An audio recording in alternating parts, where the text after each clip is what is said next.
사랑하는 성도 여러분, 오늘은 하나님의 은혜가 가득한 수요일입니다. 오늘 이 하루를 살 때에도 하나님이 주시는 기쁨과 소망이 가득한 이 날이 되시기를 주님 이름으로 축복합니다.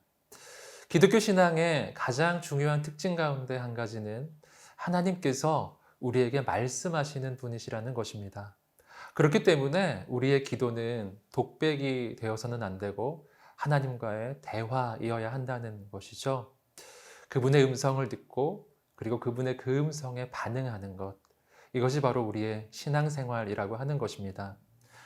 그래서 우리가 기도를 할 때 만약 하나님의 음성을 듣지 아니하고 나의 말만 계속 쏟아놓고 있다면 마치 차를 운전을 하는데요.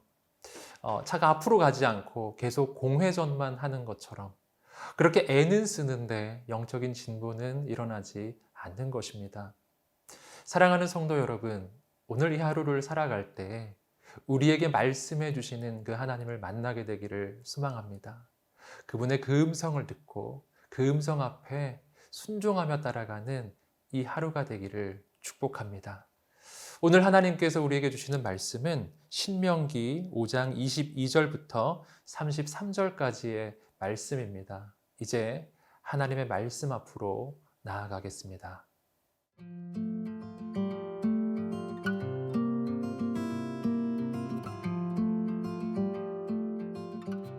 신명기 5장 22절에서 33절 말씀입니다. 여호와께서 이 모든 말씀을 산 위 불 가운데 구름 가운데 흑암 가운데에서 큰 음성으로 너희 총회에 이르신 후에 더 말씀하지 아니하시고 그것을 두 돌판에 써서 내게 주셨느니라. 산이 불에 타며 캄캄한 가운데서 나오는 그 소리를 너희가 듣고 너희 지파의 수령과 장로들이 내게 나와 말하되 우리 하나님 여호와께서 그의 영광과 위엄을 우리에게 보이심에 불 가운데서 나오는 음성을 우리가 들었고 하나님이 사람과 말씀하시되 그 사람이 생존하는 것을 오늘 우리가 보았나이다. 이제 우리가 죽을 까닭이 무엇이니까? 이 큰 불이 우리를 삼킬 것이요 만일 우리가 우리 하나님 여호와의 음성을 다시 들으면 죽을 것이라. 육신을 가진 자로서 우리처럼 살아계시는 하나님의 음성이 불 가운데서 바람을 듣고 생존한 자가 누구니까? 당신은 가까이 나가서 우리 하나님 여호와께서 하시는 말씀을 다 듣고 우리 하나님 여호와께서 당신에게 이르시는 것을 다 우리에게 전하소서. 우리가 듣고 행하겠나이다 하였느니라. 여호와께서 너희가 내게 말할 때에 너희가 말하는 소리를 들으신지라. 여호와께서 내게 이르시되 이 백성이 내게 말하는 그 말소리를 내가 들은즉 그 말이 다 옳도다.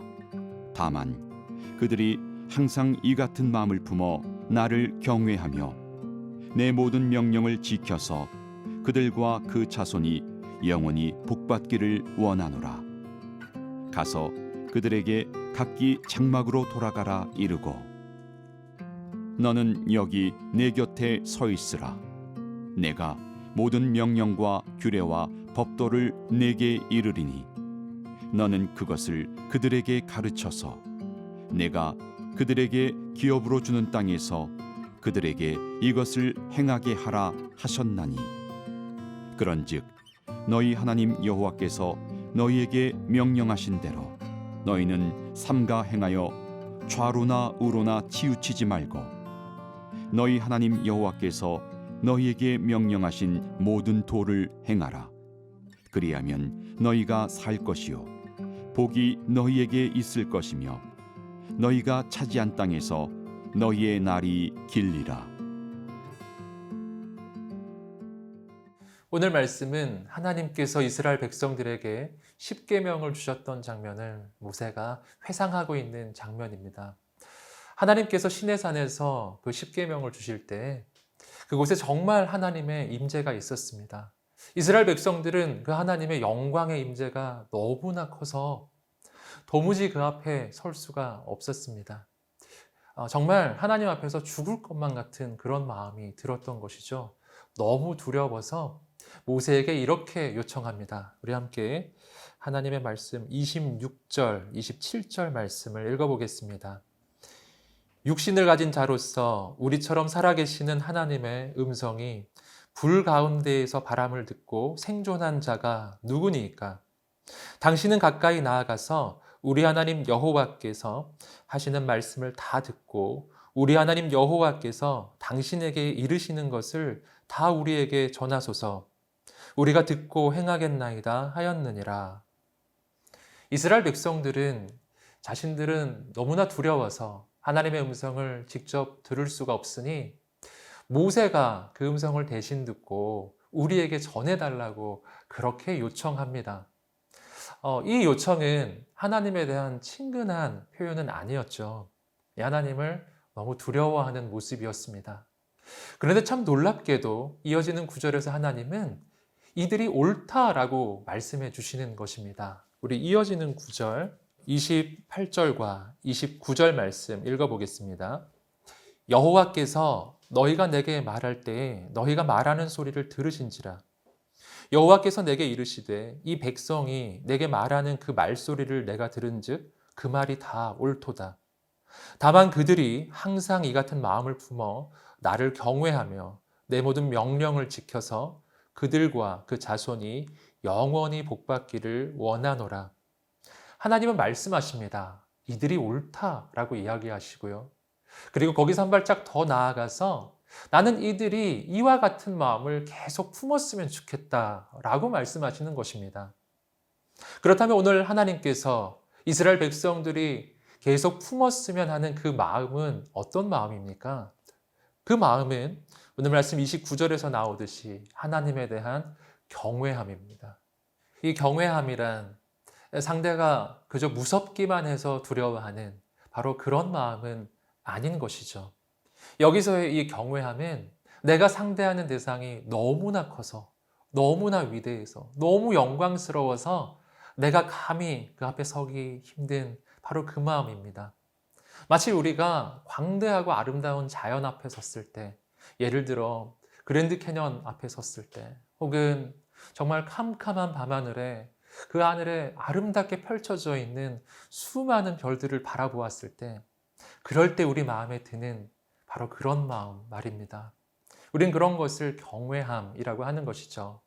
하나님은 어떤 분이십니까? 하나님은 그랜드 캐년을 만드신 분이시고 온 우주를 지으신 분, 우주보다 크신 분이십니다. 그렇다면 그 하나님 앞에서 우리가 품어야 할 마땅한 마음이 바로 이 경외함이라고 하는 것이죠. 하지만 이 시대가 잃어버린 마음이 바로 이 경외함이라고 하는 마음입니다. 하나님을 그저 사랑의 하나님, 자비의 하나님으로만 여기고 내가 아무리 죄를 지어도 그거 다 받아주시는 분이라고만 여기기 때문에 우리는 계속해서 짓는 이 죄악에 익숙해지고 또 무디어집니다. 자꾸만 그런 것들을 괜찮다고 여기는 것이죠. 하나님에 대한 경외함을 잃어버린 세대, 예배도 형식이 되고 자꾸만 기도도 형식이 되어갑니다. 사랑하는 여러분, 오늘 우리 마음에 하나님을 향한 경외함이 회복되시기를 주님의 이름으로 축복합니다. 계속해서 반복적으로 지어왔던 죄가 있다면 오늘 하나님 앞에서 회개하는 하루가 되시기를 축복하고요. 그리고 오늘은 그 하나님의 말씀 앞에 무릎 꿇는 이 하루가 되기를 간절히 소망합니다. 또한 우리의 예배 가운데, 기도 가운데 잃어버렸던 그 하나님에 대한 경외함이 회복되어 정말 우리의 예배가 온전히 회복되는 오늘이 되기를 간절히 소망합니다.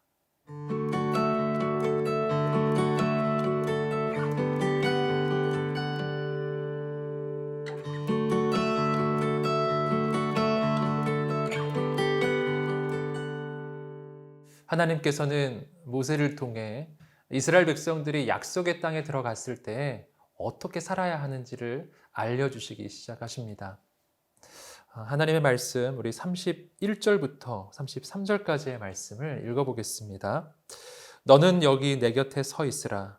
내가 모든 명령과 규례와 법도를 내게 이르리니 너는 그것을 그들에게 가르쳐서 내가 그들에게 기업으로 주는 땅에서 그들에게 이것을 행하게 하라 하셨나니 그런즉 너희 하나님 여호와께서 너희에게 명령하신 대로 너희는 삼가 행하여 좌로나 우로나 치우치지 말고 너희 하나님 여호와께서 너희에게 명령하신 모든 도를 행하라. 그리하면 너희가 살 것이요 복이 너희에게 있을 것이며 너희가 차지한 땅에서 너희의 날이 길리라. 우리가 신앙생활을 할 때 한 가지 오해하는 것이 있습니다. 그것은 우리가 인생을 잘 살기 위해서는 또 세상을 행복하게 또 성공적으로 살기 위해서는 하나님의 말씀을 온전히 지키기보다는 적당히 세상의 방법도 쓰고 세상의 술수도 써야 한다고 생각하는 것입니다. 하지만 오늘 본문은 그 반대로 이야기하고 있습니다. 하나님의 말씀을 적당히 지켜야 우리 인생이 잘 되는 것이 아니라 사실은 우리가 하나님의 말씀을 온전히 지켜야만, 그 말씀을 온전히 순종해야만 우리 인생이 잘 되고 또한 하나님께서 복을 내려주신다고 말씀하시는 것입니다. 다시 말해서 하나님께서 우리에게 하나님의 말씀을 지키라고 하시는 그 까닭은 하나님이 우리의 인생을 어렵고 힘들게 만들게 하시려고 하는 게 아니라는 것입니다.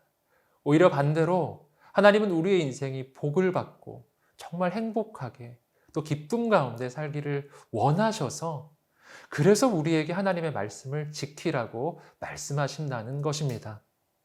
사랑하는 성도 여러분, 그렇다면 왜 하나님의 말씀을 지키는 것이 더 우리의 인생을 잘 되게 하고 복을 얻게 하는 것일까요? 그 까닭은 하나님의 말씀이 가지고 있는 특별함 때문입니다. 창세기 1장을 보면 하나님은 온 천지 만물을 말씀으로 창조하셨습니다. 모든 것이 혼돈하고 공허한 현장에서 하나님이 말씀을 선포하시고 천지 만물이 그 말씀에 순종할 때에 온 세상은 너무나 아름다운 세상으로 변화되고 창조되었습니다. 혼돈하고 공허한 우리의 인생, 너무나 혼란스러운 인생, 우리는 무엇이 필요할까요? 우리에게 진짜 필요한 것은 세상의 가치가 아니고 세상의 방법이 아니고 하나님의 말씀입니다. 그 말씀이 우리의 인생에 선포될 때 혼돈했던 우리의 인생은 아름답게 변화될 것입니다. 놀라운 창조의 역사가 시작될 것입니다. 요한복음 1장 1절을 보시면 태초에 말씀이 계시니라. 이 말씀이 하나님과 함께 계셨으니 이 말씀이 곧 하나님이시니라고 말씀하십니다. 기독교 신앙에서 말씀이란 바로 하나님 그분이십니다. 그러므로 우리가 말씀을 듣는다는 것은요, 단순히 어떤 정보가 들어오는 것이 아니라 온 우주의 창조주 하나님이 내 안에 오시는 것입니다. 우리가 그 말씀에 순종한다는 것은 우리 안에 임하신 말씀이신 하나님께서 역사하신다는 것입니다. 그러니 그 하나님의 말씀에 순종하는 것이 우리의 인생을 어찌 잘 되게 하지 않겠습니까? 그 말씀을 따라갈 때 창조주 하나님께서 우리 가운데 행하시고 역사하시는데 어찌 놀라운 일이 일어나지 않겠습니까? 사랑하는 성도 여러분, 혹시 힘들어서 어려워서 미루어 놓았던 하나님의 말씀은 있지 않습니까? 내가 분명히 이 말씀 지켜야 하는데, 분명 하나님 내게 말씀하신 것이었는데 내가 손해볼까 봐 지키지 않았던 말씀들 혹시 있지 않으십니까? 오늘은 그 말씀을 기억하는 하루가 되기를 간절히 소망합니다. 우리가 하나님의 말씀을 붙잡고 그 말씀에 순종하며 나아갈 때 하나님께서는 우리의 생각보다 더 크고 더 놀랍게 역사하실 것입니다. 사랑하는 성도 여러분, 이제는 내가 애쓰고 힘써서 사는 인생이 아니라 내가 하나님의 말씀에 순종함으로 나를 통해 행하시는 그 하나님의 역사를 경험하는 우리 인생이 되기를 간절히 소망합니다. 내가 이루는 행복이 아니라 하나님 주시는 행복이 우리의 삶 가운데 가득하시기를 주님의 이름으로 축복합니다.